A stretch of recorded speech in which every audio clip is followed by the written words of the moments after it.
Hello and welcome to the Business of the Business Podcast, episode 163. I am your host, JP John Poz. Well, co-host, really. My co-host, of course, is the one and only pro wrestling financial genius, Mr. Lavie Margolin. Lavie, how you doing today, sir? Hey, John, I'm doing great. Of course, to get some business out of the way, we are distributed by the Creative Control Network. We are the official business podcast of PW Ponderings. Again, a reminder to check out their This Week in Women's Wrestling feature and some of their broad independent event coverage. Now, as far as the show, let's kick it off the right way because we want to live that way forever. What do you think about the Iron Claw? Oh, man. It's one of those things where, of course, generally you know the ending, not to give away too much in terms of some of the editorializing or imagined scenes at the end, which were pretty devastating as well. But I knew it would be good, given the quality of the actors and the reputation for A24, but I didn't know it would be that good. And let's just say there's no shame in a man crying, but I'm glad the theater was dark and it was a loud movie, but I still might have been audible. But John, we were just talking, Live That Way Forever, the song lives in my head now. Man, it's so damn catchy. If anybody hasn't heard it, it is on the soundtrack. It's a really good song. But man, once you listen to it, like you posted it yesterday or the day before on the X, and I was listening to it, and then I downloaded it. I'm like, oh my god, I can't get it out of my head. I wanna live that way forever. It just gets stuck in your head. Yeah, and I've been listening to both versions. One like from the musicians. They cut a I don't know if you got CD anywhere, whatever, like a movie track. So there's that sound, but I actually really like the one from the movie with the actor. There's just something like that they do with the mic of making it sound like a little tinny, to be Yep. like as if it was at a party in the early 80s or whenever that. I've just been listening to that clip over and over. I tried to find it like right after the movie. It wasn't out there anywhere, but then once the official soundtrack was released, then it was easier to find everywhere. I felt like the movie was excellent. I know obviously it's not historically 100% accurate, which I knew going in, so I don't think anybody should have a problem with that. But if you do, whatever. I know some people had a problem for some reason with Harley Race and Ric Flair. I did not have a problem with either one of them. Um, I think obviously the guy who played Carrie, awesome actor, half the size of Kerry. So if you can't get over that, then I don't know what to tell you. But I know it's a dramatization. If Kevin doesn't have a problem with any of it, obviously I don't. Chris was left out, who passed away, was the youngest brother. They didn't put him in the movie, which I understand was for timing reasons. They cut the Lance Von Erich part really out of it because of timing reasons. So I understand I didn't have a problem with it. It was already 2 hours and 15 minutes. I mean, you keep those parts in, it's going to be 3 hours. I mean, that's just crazy for a movie. So I don't know. I loved it. I enjoyed it. It's definitely an emotional roller coaster for sure. You know the ending, you know it, but they do such a good job acting and dramatizing it. And the guy who plays Fritz is so damn good.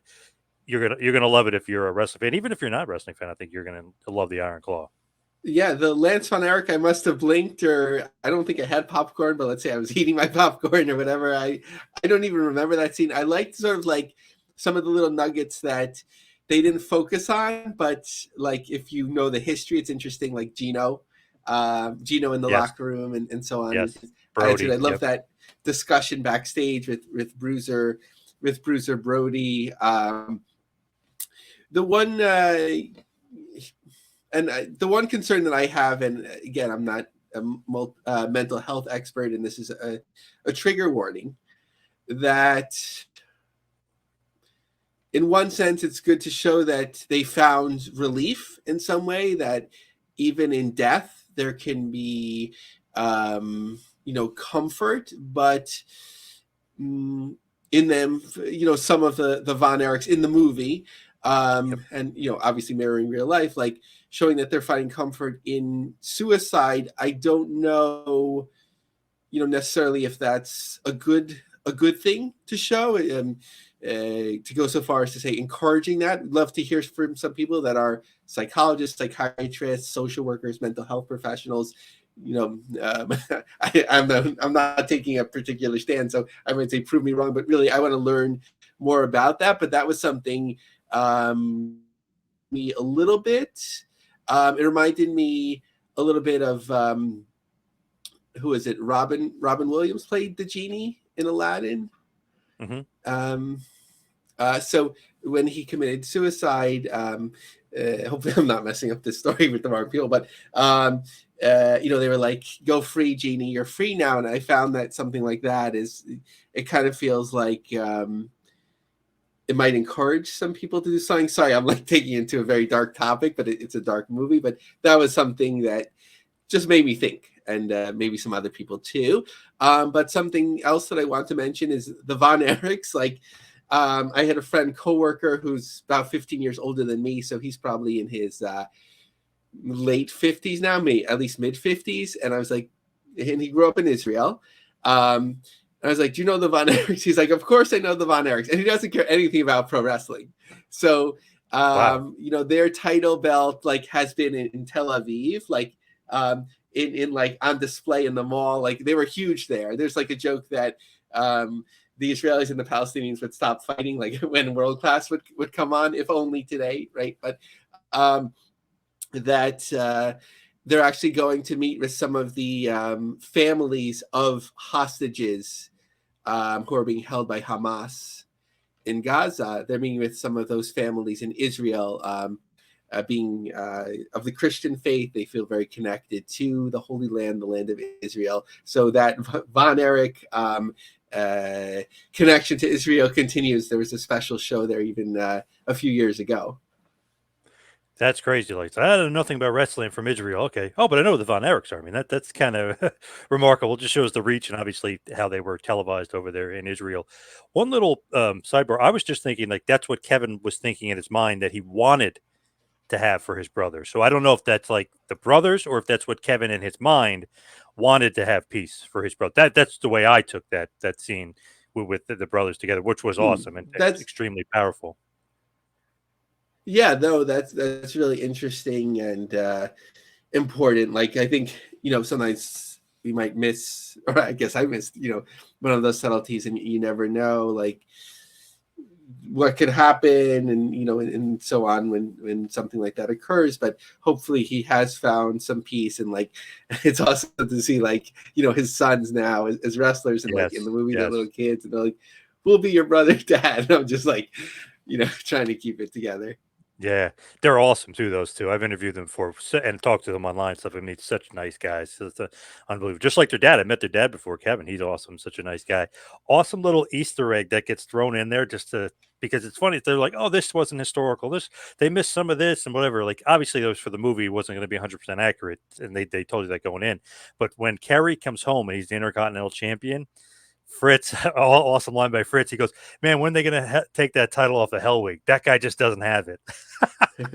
which is Yeah, I love which the is 100% accurate and true. He was a WWF champion at the point. He goes, your old partner Hellwig, he stinks. He doesn't have it. Why is he the champ? I was like, oh, that's a funny little Easter egg. I don't think anybody else really paid attention to it, but I was like, wow, what a nice little shot at Warrior there. Damn. No, definitely. I'm gonna have to buy the digital version whenever that comes out. But with Harley Race, like I didn't need him to look like him, but he got the essence of him. Like you had like tough Yeah, sounded guy, like him. Yep. yeah, beer belly, but just like the essence of him with the flair. I don't want to keep dumping on this actor. I'm glad he got a break or whatever for this, but yeah, that was just awkward, awkward for the most part. I was prepared for it just because everyone talked about it. He said he didn't want to do like an imitation of him. But if you remember that show, Eastbound and Down, Will Ferrell actually played a character that was like based off of Flair.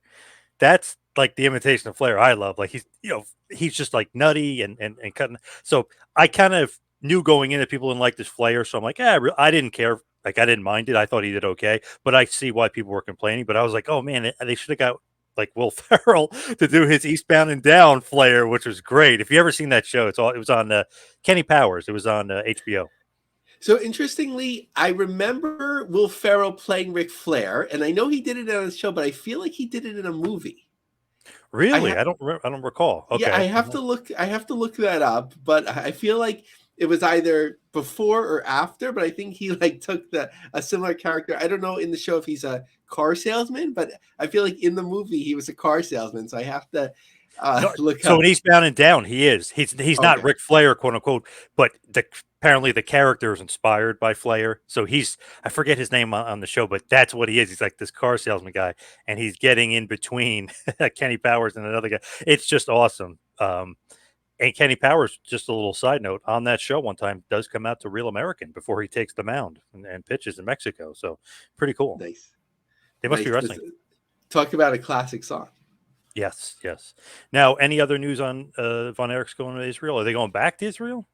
Yeah, so they're going. I'm not sure in terms of the timing, but like basically now they're. I don't know if they're there now or when exactly they're going, but they're something connected with the mall, like in terms of commercial purposes. I don't know, like if they were there for like the movie premiere and left and came back, or like this is in support of it. But they are doing, the important social action in terms of going to like give support to the families of hostages. So it was in the Jerusalem Post just yesterday or the day before at the time we're recording this. So it's happening.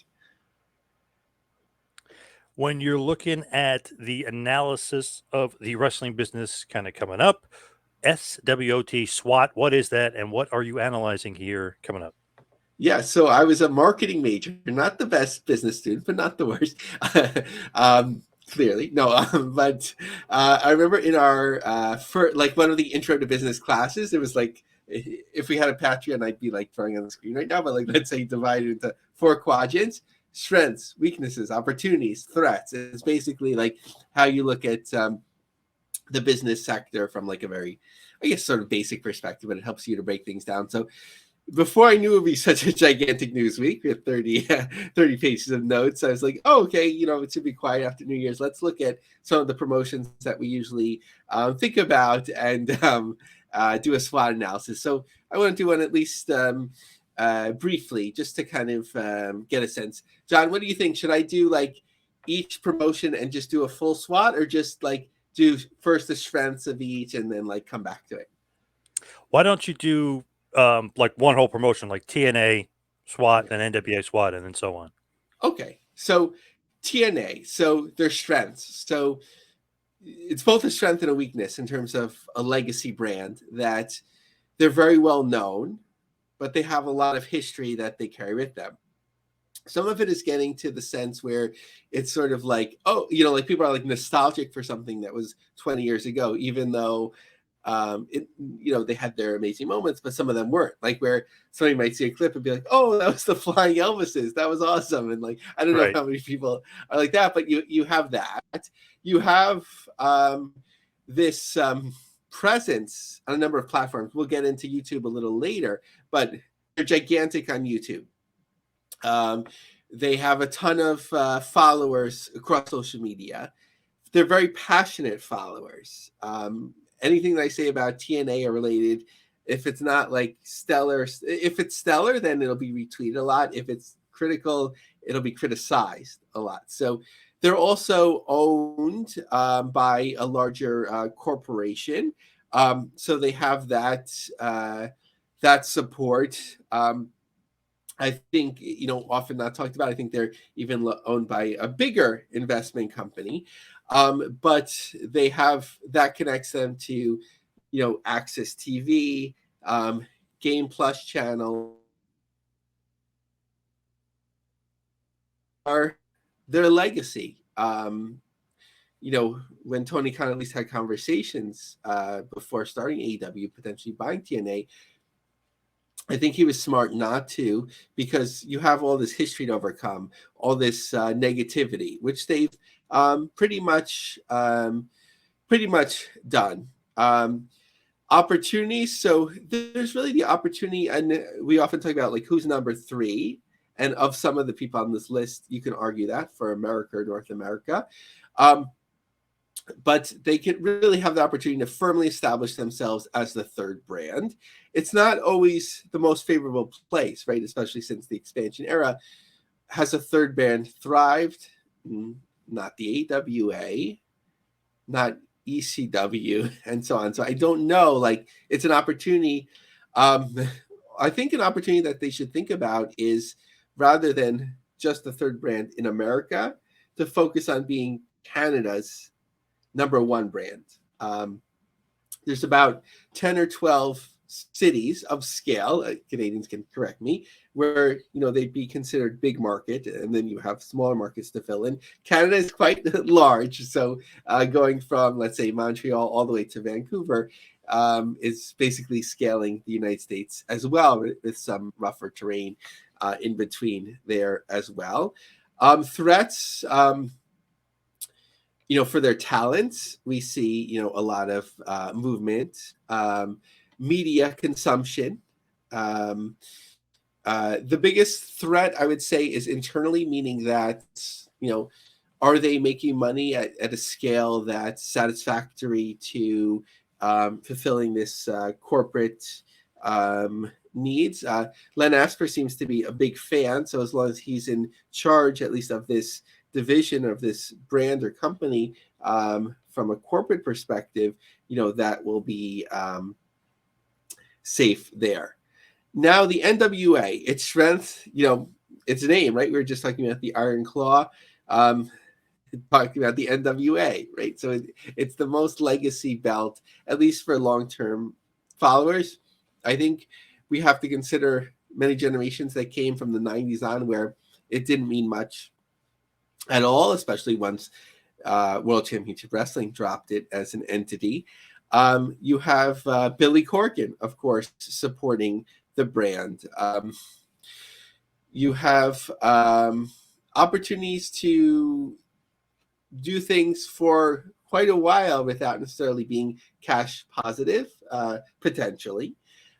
Weakness is, again, the challenge of the legacy, right? Like talking about starting up in territories where people might say, well, even if you do so, it's not going to be like it once was.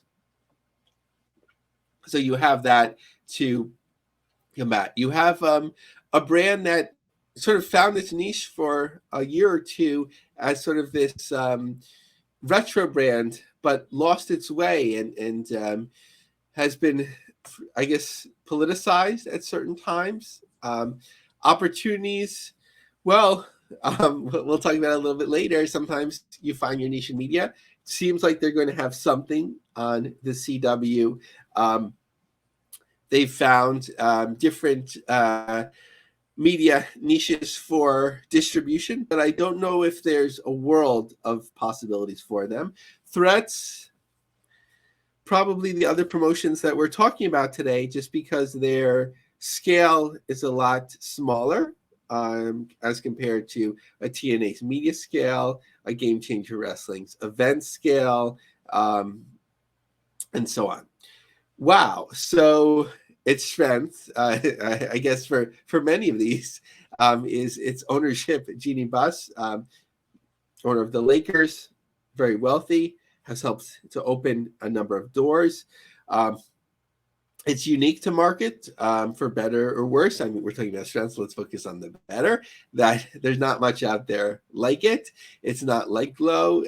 It's not sexualized in that way. I mean, some people could find it visually appealing, I'm sure, but it's not overt in that way. They're going for a positivity. They're going for a children's audience in some ways, although their syndication bears out actually a much older audience, the oldest audience, as I understand it, of pro wrestling that's ranked on television or measured on Nielsen.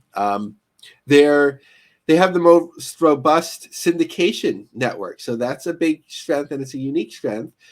They've also been able to open unique media doors. They had a special on the CW, which we'll talk about later, that didn't do very well, and they've also had specials on Pluto.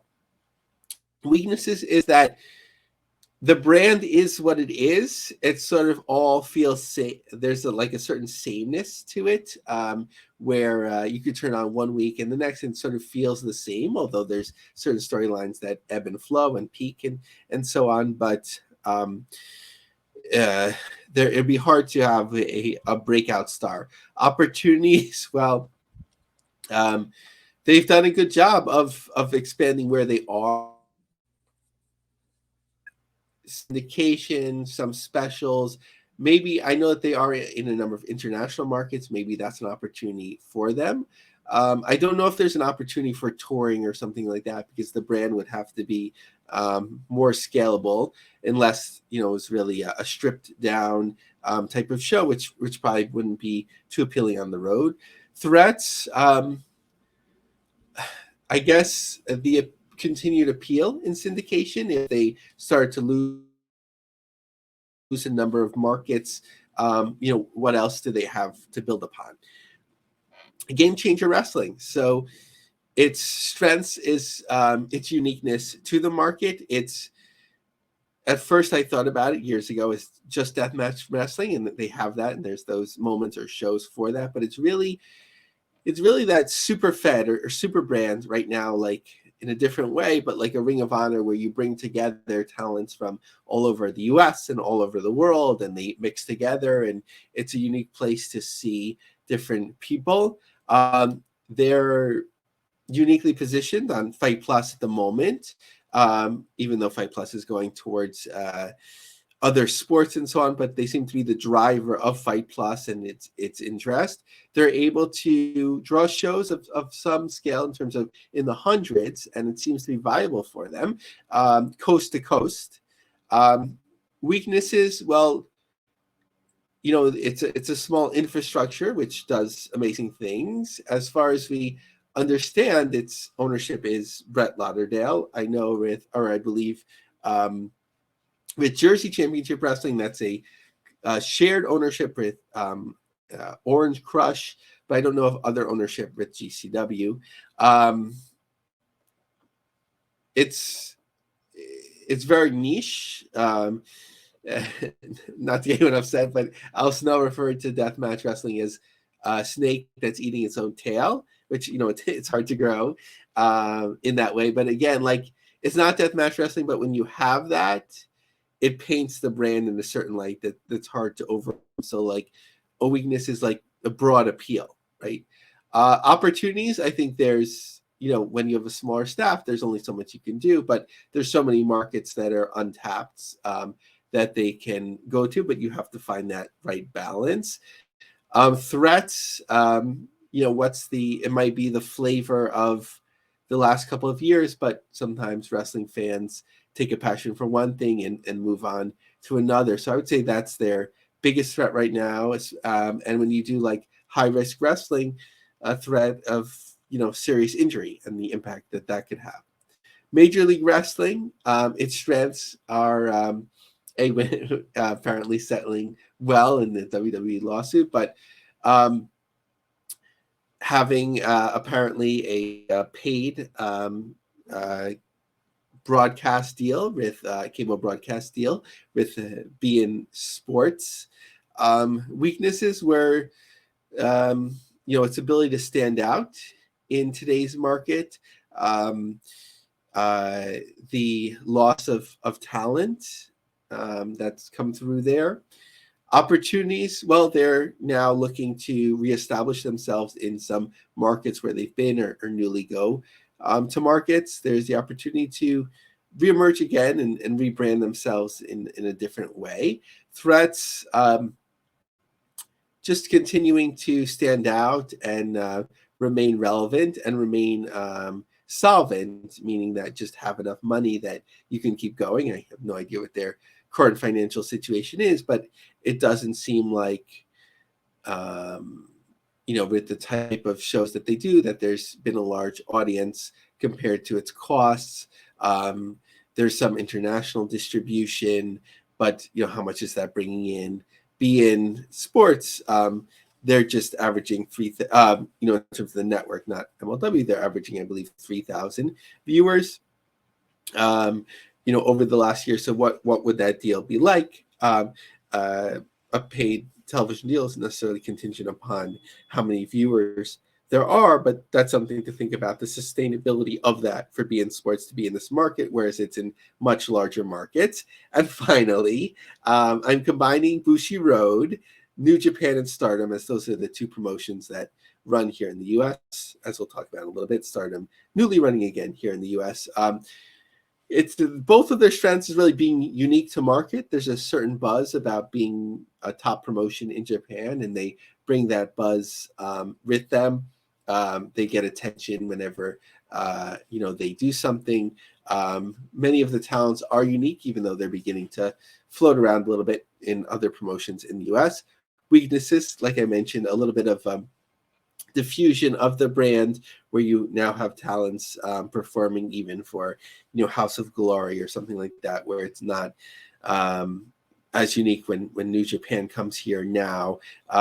You have we'll talk about it a little bit, sometimes booking bigger venues than you need to fill, or in the past booking too many shows, and then not having enough fan support. Opportunities, I guess, to reestablish themselves and find that right mix in terms of distribution, price point, live events, streaming, and so on. Stardom even recently struggled with having a pay-per-view where they had to return the money or make it available on YouTube. Threats, I think, although they have good relations, I think their biggest threat they've already seen in that being a niche brand that's being outshone by a challenger brand right now in terms of AEW sort of sucking up a lot of that non-WWE fan interest on a larger scale. Whew, how did I do, John? Very good, very good. I like that. Good little SWOT analysis there. Very, very good. Now, just as far as we're going to break down some of the things you said a little bit later with some of the different categories, but just as far as like what's going on, I feel like YouTube can always be something either positive or negative, or something that you can kind of just check to see the pulse of some promotions. I know WWE is absolutely destroying. I think if you added up everybody else together, it wouldn't even be close to equal WWE. So, what about YouTube? Yeah, so our friends and supporters of the podcast, TitleMatch Network, especially in the recent past, they came up with a wonderful list that looks at the total views of YouTube. So lifetime to date, meaning that once the promotion started till whenever the information was captured, how many people viewed it. We also have the subs, but it's prioritized by views. Not to nitpick the list, but it's a little bit of it's a little bit of picking and choosing. Like, it's supposed to be promotion wrestling put themselves on there anyway, even though they're not a promotion. And then they broke down all the different promotions that go through their channels and so on. So, but we appreciate what they did regardless, and we'll work around that. So again, talking about a huge strength of Impact, 2.2 billion views, 4.78 million subscribers. We know that these are all dwarfed by WWE, so we'll leave that. But they're still, I mean, they've had a big head start, but they're still ahead of AEW, which has 3.97 million subscribers, 2 billion views.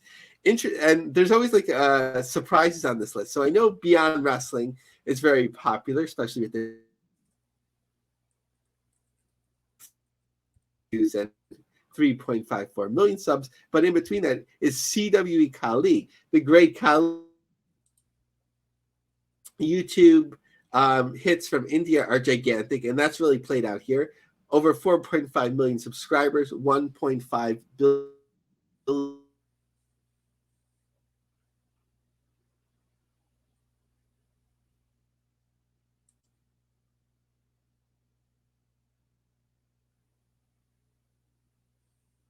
BTS wrestling, so it's top 10 in the world. I don't know what that is offhand, but Stardom and then AAA.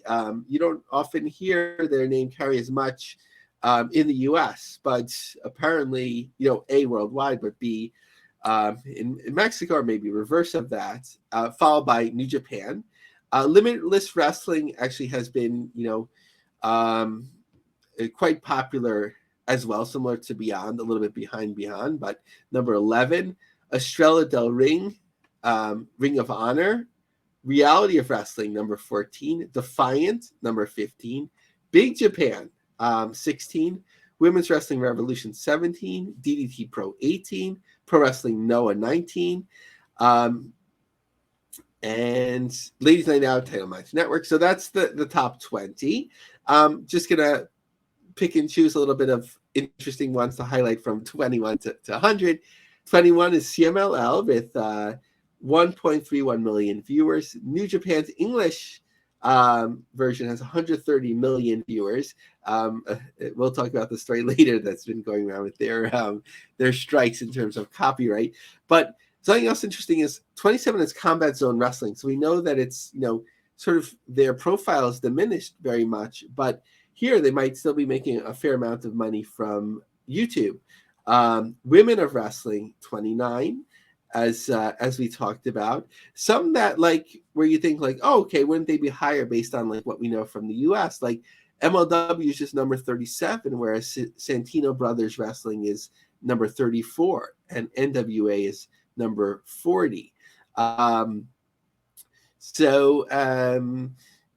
It's really interesting how things like land sort of like from worldwide. I think it's about like what type of content would be appealing to the audience. As we've talked about in the past, I don't know if it's changed recently, but intergender wrestling, especially with a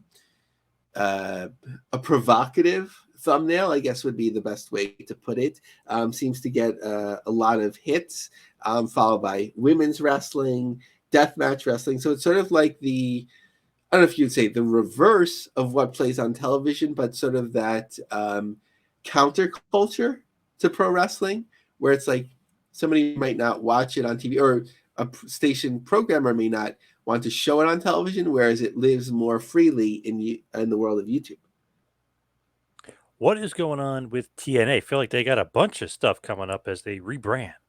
Yeah, so it was quiet for a while, and then right before we were recording, there was a number of notes, within the last day. So Triller is working with TNA. They're putting on twice a week, starting with Hard to Kill doubleheader. They'll add 20 of the best shows ever to celebrate TNA's victorious comeback. Hammerstone, who we talked about from MLW, will face Josh Alexander at the Hard to Kill event in Vegas. So how's Hard to Kill doing? Much better. So we don't know, a city like Vegas, I don't want to take anything away from anyone, but we don't know in terms of like free ticket distribution and so on. But let's assume it's not much different from anyone else.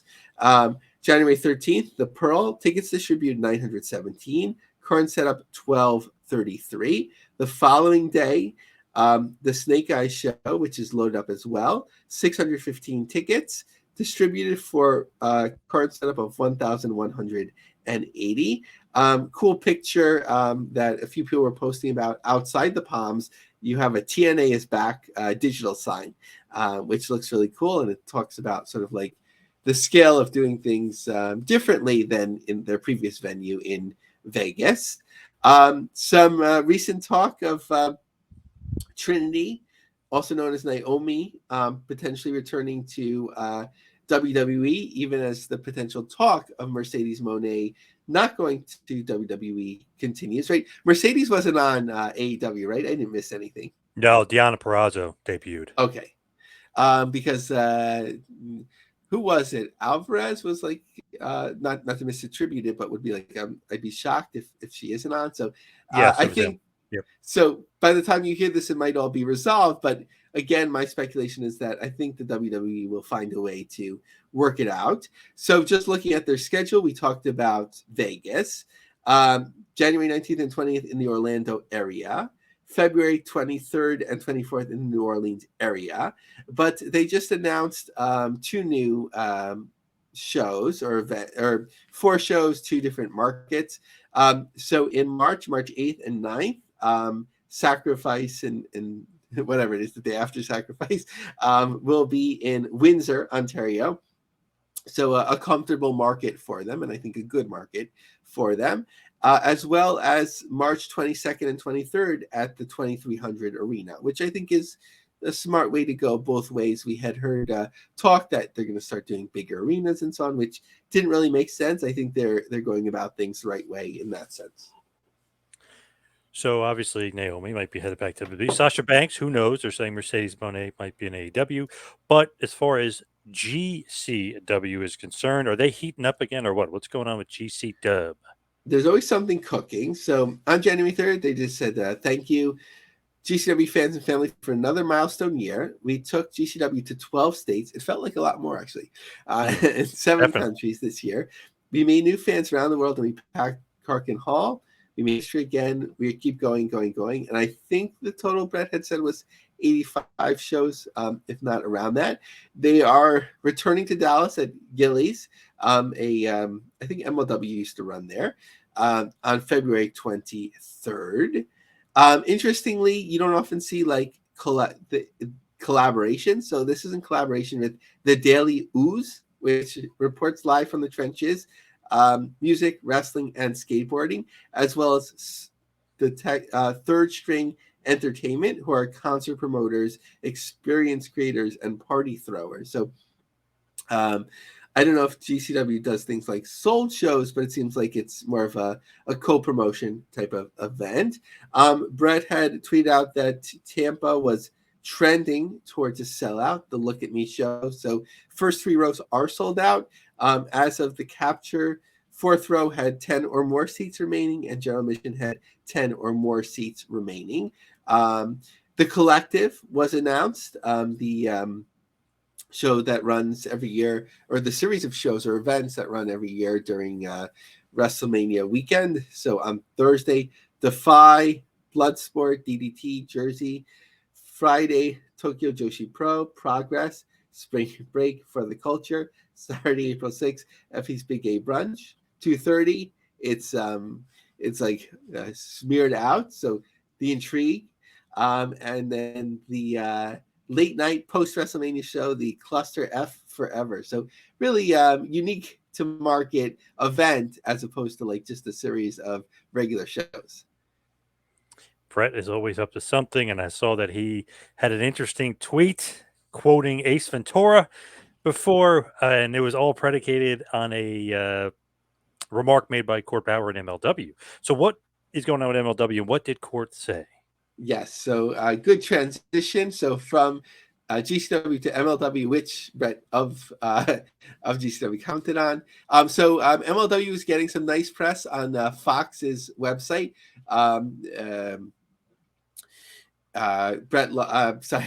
Court Bauer of one of the 2 articles spotlighted said it's an interesting time because you got to have real grit to get through a very competitive landscape and stand out.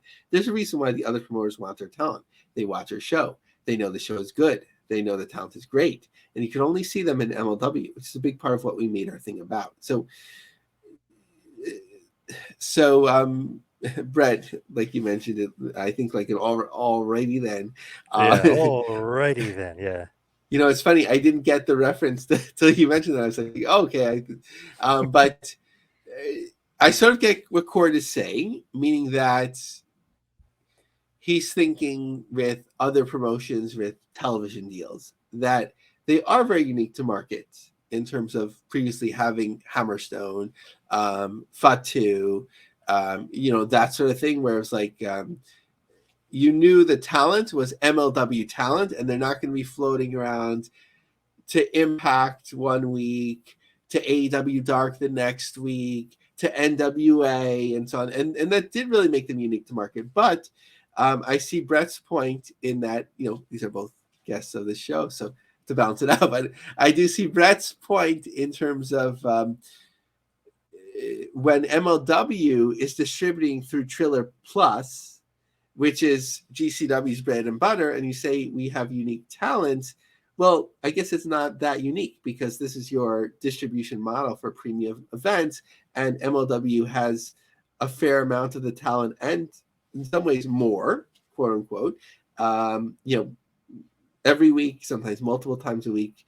And GCW is kind of like the tentpole for Trailer Plus, for Fight Plus, really. Yeah. So if you're going to play in that world, like that's something to acknowledge. I'm just looking at MLW's upcoming events, which have been really built out. So probably by the time you hear this, January 6th, the Coliseum show in Philadelphia, February 3rd as well in Philly, February 29th in New York, March 29th in Tampa, St. Petersburg. So Um, that's really unique venue that they're running. I know that New Japan ran there recently, or not recently, like a couple of years ago as well, that we covered. So cool venue selection. MLW is really good at that.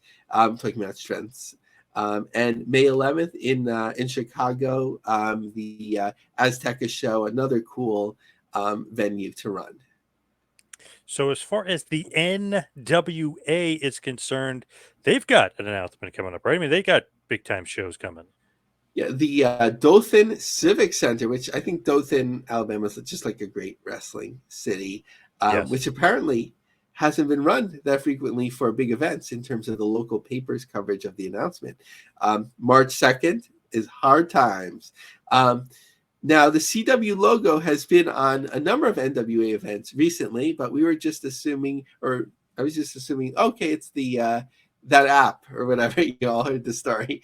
But it said the end in the both in the article and then in the NWA's announcement, it talked about the CW network. The NWA is proud to announce we're coming to Dothan on March 2nd for a signature live event taped exclusively for the CW network. It's the return of Hard Times. So that should be really interesting. I think we'll talk about the WoW special later, but television is television, but it depends what is done with it. The WoW special just like dropped out of the air, which we talked about last week. So,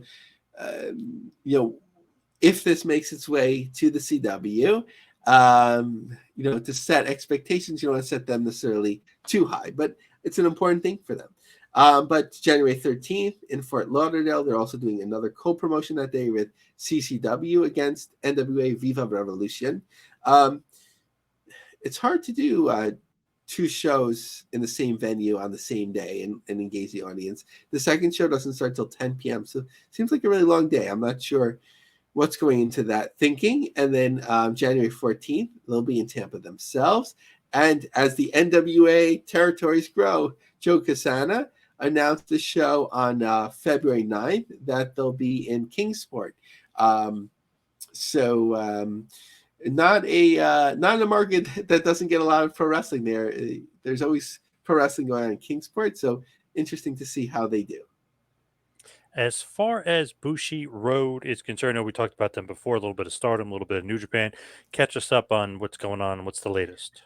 Yeah, so first of all, with Stardom, there'll be April 4th weekend, the return to with Stardom American Dream at the 2300 Arena, which is part of WrestleCon. So interestingly, it seemed like Battleground had the 2300 Arena locked down for WrestleMania weekend, but they're just running two shows. But I don't know if that. I assume that that's standalone. And then WrestleCon has the 2300 Arena on some other days, and they'll have just a couple of live events as well, including Stardom, which I think is a great way for Stardom to be in the U.S. in the market. Looking at the Battle in the Valley show, they announced the main event. So as we're recording this, about 8 days out, Okada against Ospreay. Sometimes I feel like their expectation is like that people are going to go running to the box office once they have these announcements. I don't have from WrestleTix that content yet of how that did post announcement, but in terms of the last time we checked, 1332 seats sold, current setup 2099. So this is a pretty high profile show. San Jose. It's been announced for a while. 1,332. So why am I emphasizing that? Because we're going to compare it now to another announcement that New Japan just made. April 12th, they're going to be in the Chicago area, Wintrust Arena. They're going to have what they call their biggest New Japan of America event of the decade. The Wintrust Arena is over 10,000 seats. So it better be the biggest show of the decade. So hopefully they have some plans to fill it up. Whoa, damn, that's quite mighty of them to try that one. Oof. Especially in the Chicago market, which has been bombarded with shows like crazy. Too many shows in that market, but we'll see. What about WOW? Oh wow. So just to come full circle on that WoW rating, which we really digested so many different ways, Brandon Thurston had the final rating, which basically came out the same, about the same as the overnights, 179,000 viewers. They typically do about double that in syndication. CW typically does a lot better than that on the night and time that it ran. I know it was Christmas week, so a quiet week and so on. So I wouldn't make too much of it, but I wouldn't say a success in any way. I just wanted to clarify something that I speculated on, I believe, last week. So the WoW special that ran, that was presented by Entertainment Tonight, I was like, was this the Pluto special that ran and they're repurposing it? It was not. There were two separate specials. I watched a little bit of the Pluto special, which included more about the history of women's wrestling and interesting clips. So I would recommend that more so than the CW show. Now give us some indie quick hits. Hit us with around this globe. WKRG reports that Diamond Championship Wrestling will host a grand opening ceremony for the Bullet Bob Armstrong Memorial Arena, which is, that sounds awesome. I believe it's Scott. That's the head trainer of Diamond. So clearly the connection there. United Championship Wrestling is returning to tapings at Infinite Reality Studios in Long Beach. So seemed like they're doing really well with tapings in a comedy club, but here they're back in a studio. I think they previously used it more during the pandemic. No fans were there. It was very limited. But really, Dave Marquez going to do what he knows well with Peter Avalon against Danny Limelight. Pro Wrestling set a record at IWR 25 seasons beatings in Monroe. It wasn't clear what the record was, but in this modest space, Billy Gunn was there and it looked packed up. And in Canada, for the first time in 12 years, professional wrestling is making a triumphant return to the Prince George Civic Center on February 16th and 17th. So love to see, things being revived. Reality of Wrestling, the show that we talked about last week, added 40 more seats for their January 13th show. So obviously that's doing well. New Texas Pro Wrestling had their biggest crowd in New Texas Pro history with 340 strong in the Campbell Hall. And that's the indie wrap up. Love that. Now, here's something very interesting, and I guess probably the final story we'll cover. But what the heck are these private wrestling shows? They actually seem kind of cool. Yeah, so for some people that are familiar with what's called like private wrestling, I'm not going there, which is some promotions do this formally, but sometimes off the radar. Sometimes younger talents are paid to tape matches for like super fans or those let's just say that are very interested in the talent. So which I think it has its own gray areas in terms of why that's being done and how and so on. So nothing like that. So this was, I think something like this has been done before. The Maryland Terps, the college football team, were treated to a private pro wrestling show in the Tennessee Ballroom at the Gaylord Opryland Hotel. The guys cannot have been more into the event, passionately cheering for the various wrestlers representing Maryland and cheering the Auburn ones, creating a raucous event that the wrestlers visibly appreciated and thrived in. This was a really fun time. Quarterback Edward Jr. said, I tried to keep my inner child in, but I've been a big WWE fan for as long as I can remember. These were definitely some moments where all the energy and excitement came out of me. The event featured 4 different matches, each with a Maryland and Auburn rep, and included appearances by Hall of Famer Jeff Jarrett and wrestling legend Scott Steiner. So at first, I actually thought it was a bigger story than it was because it seemed like from the headline or from the article that they were like WWE wrestling. I was like, oh, Jeff Jarrett was participating in an event.